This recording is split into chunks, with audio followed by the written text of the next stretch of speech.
Γεια σας παιδιά, σήμερα θα σας δείξω τις καινούργιες κάρτες FIFA 365 Adrenaline 2024, γιατί φτάσαμε στους 30 subscribers. Αρχίζω να το ανοίγω. Το άνοιξα, κοιτάξτε. Και τώρα, εδώ λέει ότι έχει δύο μεγάλες κάρτες. Να η μία, ο Van Dijk, που τον έχω διπλό μαζί με το άλμπουμ, και Kylian Mbappé από την Paris Saint-Germain, και έχει και δύο limited edition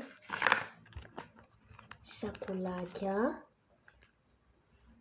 4 σακουλάκια και δύο limited edition.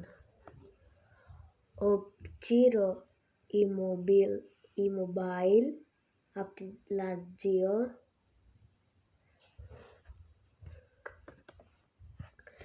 και Παναθηναϊκός Αλβανός. Πάμε να ανοίξουμε τα σακουλάκια.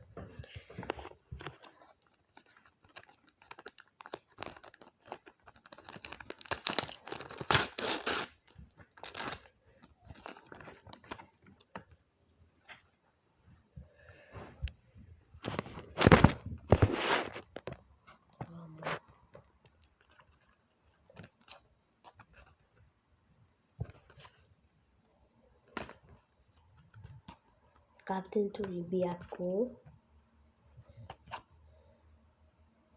Christian Jones, Τούρκο, αυτός ο Τούρκος και δεν ξέρω ποιος είναι αυτός, και Top Keeper Alisson.